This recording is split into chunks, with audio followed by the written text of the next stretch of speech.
नमस्कार दोस्तों, स्वागत है आप सभी लोगों का आर एस बाबा पर। हाल ही के अंदर संसद पर जो अटैक हुआ था उसको क्या अटैक कहेंगे हम लोग, क्या हमला कहेंगे हम लोग? क्योंकि उनमें से जो एक लड़की थी नीलम, उसके पक्ष में उसकी मां अब आकर खड़ी हो चुकी है। यही नहीं, हरियाणा की जो खाप पंचायत है वो भी उस लड़की के पक्ष में आकर खड़ी हो चुकी है। आप लोग को पता होगा कि हाल ही में संसद के अंदर दो लोग जो है वो घुस चुके थे। उन्होंने आंसू गैस के गोले वहां पर छोड़े थे, येलो कलर की कैनिस्टर उनके पास में थे और दो लोग बाहर जो है प्रदर्शन कर रहे थे ट्रांसपोर्ट भवन के बाहर। उनमें से एक लड़की थी नीलम।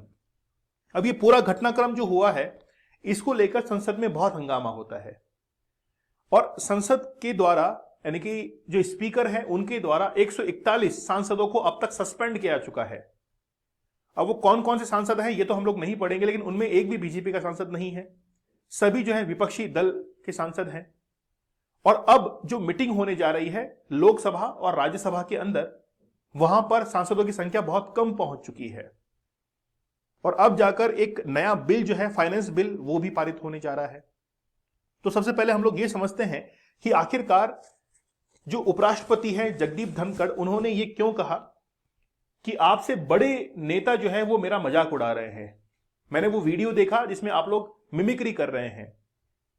उस वीडियो को जब भारत के उपराष्ट्रपति ने देखा तो उन्होंने असहज अपने आप में ही एक कह सकते हैं कि गिल्टी जो है उन्होंने फील की कि यार मैं उपराष्ट्रपति हूं, निष्पक्ष पद पर बैठा हूं और मेरे लिए ये लोग इस तरीके से बाहर जाकर मिमिक्री कर रहे हैं। जब ये बात इंटरनेशनल मीडिया के हाथ लगती है तो वो लोग इस चीज का जिक्र करते हैं या फिर मजाक उड़ाते हैं कि यार भारत इतना बड़ा लोकतंत्र है और वहां पर उन्हीं के सांसद, उन्हीं के जो उपराष्ट्रपति है सपोर्ट नहीं कर रहे हैं, इस तरीके से मजाक उड़ा रहे हैं।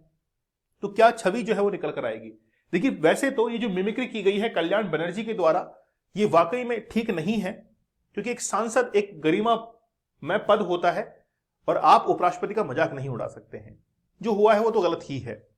लेकिन क्या वाकई में जो पार्लियामेंट के अंदर सांसद थे उनको सस्पेंड करना और इतनी बड़ी संख्या के अंदर सस्पेंड करना ये सही था?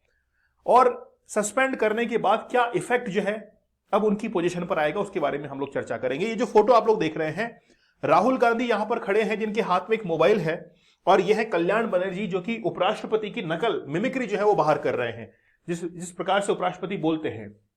बाद में उपराष्ट्रपति महोदय ने इस चीज को कोट भी किया था राज्यसभा के अंदर कि आप ऐसा, आपको शोभा जो है वो नहीं देता है।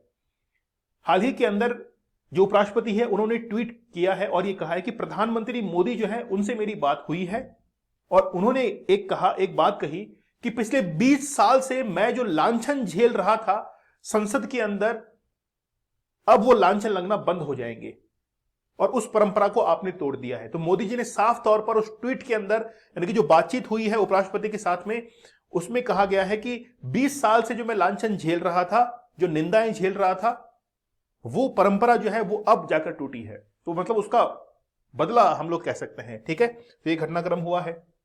अब देखिए, अगर निलंबित हो चुके हैं 141 सांसद तो उनके सांसदी पर क्या इफेक्ट पड़ने वाला है। जो चैम्बर है, लॉबी है और गैलरी है, उसमें उनको एंट्री नहीं मिलेगी। पहली बात, वे उन संसदीय समितियों की बैठकों से भी निलंबित हो जाएंगे जिसके वे सदस्य हैं। इसके अलावा वे समितियों के चुनावों में वोटिंग भी जो है वो नहीं कर सकते हैं। उनके नाम पर लिस्ट ऑफ बिजनेस में कोई भी आइटम जो है नहीं रखा गया है। सस्पेंशन पीरियड में सांसदों को दिया गया कोई भी नोटिस जो है वो स्वीकार्य नहीं होता।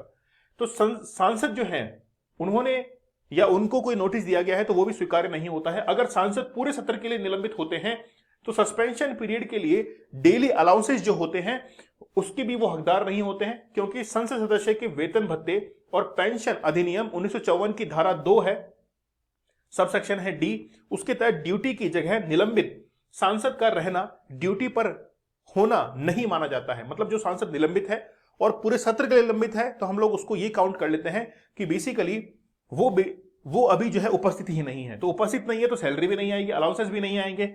इस तरीके से एक निलंबन की, सस्पेंशन की मार जो है उनको झेलनी पड़ती है। और आप लोग को पता है कि इंडिया जो ग्रुप है, इंडिया अलायंस है, उसकी मीटिंग भी कल हुई है और उन्होंने कहा है कि हम लोग मल्लिकार्जुन खड़गे जो है उनको प्रधानमंत्री का चेहरा जो है वो आगे बनाना चाहते हैं। ऐसी कई बातें हुई है, लेकिन बस बात यह है कि आखिरकार जो भी संसद के अंदर अभी हुआ है, राज्यसभा में हुआ है, लोकसभा में हुआ है, वो आज तक कभी भी नहीं हुआ है। लेकिन उपराष्ट्रपति का मजाक उड़ाना ये वाकई में गलत है, क्योंकि भारत बहुत बड़ा लोकतंत्र है और हमको बहुत सारे देश जो है वो फॉलो करते हैं। 141 सांसदों को जो निलंबित किया गया है, क्या इसको सुप्रीम कोर्ट के अंदर चैलेंज किया जा सकता है? प्रश्न ये है, क्या वाकई में सुप्रीम कोर्ट में चैलेंज कर सकते हैं? देखिए, लोकसभा के स्पीकर या राज्यसभा के स्पीकर ने जो भी सदस्यों को वहां से उनकी सदस्यता रद्द की है, निलंबन किया है, इसको सुप्रीम कोर्ट में चैलेंज कर सकते हैं। और ये आर्टिकल 13 के तहत विधि के दायरे में आता है।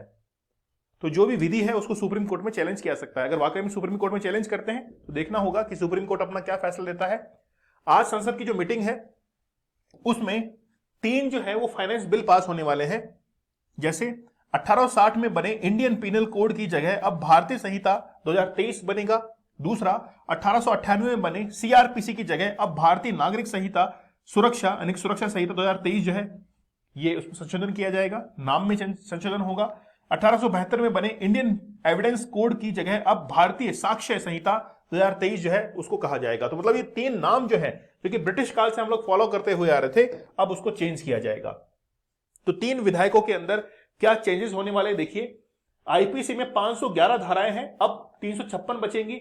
175 धाराएं बदल जाएंगी, 8 नई धाराएं जो है वो जोड़ी जाएंगी, ठीक है। और 22 धाराएं जो है वो खत्म हो जाएंगी। तो मतलब कुल मिलाकर बचेंगी कितनी? 356 बचेंगी।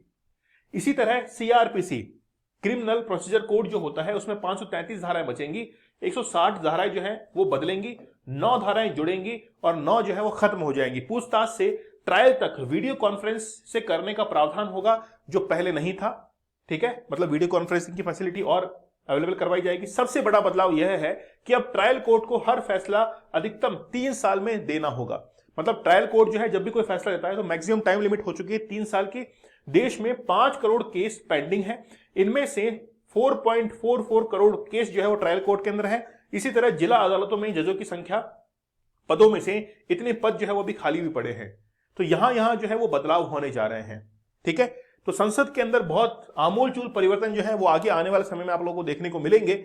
और खास तौर पर जो संसद के नियम है, लोकसभा के राज्यसभा के नियम हैं, वो और कड़े बनने वाले हैं। जैसे कि अभी आप लोगों ने देखा कि कैनिस्टर जो लाया गया था संसद के ऊपर, जो 2 लड़के अंदर एंट्री हुए थे, उसके बाद में लोकसभा के नियम जो है वो बदल दिए गए हैं। आप हमारे जूनियर अकाउंटेंट पेपर 2 के वीडियो कोर्स के साथ में जुड़ सकते हैं। पेपर 1 पेपर 2 की टेस्ट सीरीज भी आप लोग को अवेलेबल हो जाएगी 999 के अंदर। अगर आप लोग चाहें तो टेस्ट सीरीज को अलग से भी बाय कर सकते हैं। फुल डिटेल सॉल्यूशन के साथ में 6000 एमसीक्यू आप लोग को प्रैक्टिस के लिए यहां पर मिल जाएंगे। एप्लीकेशन जरूर डाउनलोड कीजिएगा। आरएस बाबा दीपक सर, टेलीग्राम चैनल है दीपक सर ऑफिशियल, और आरएस बाबा दीपक सर आप लोग ज्वाइन कर लीजिए, ठीक है। जो भी विद्यार्थी चैनल के ऊपर नए हैं वो सब्सक्राइब जरूर कर लीजिएगा। मिलते हैं आप लोगों से अगले सेशन में, तब तक के लिए धन्यवाद, थैंक यू, जय हिंद।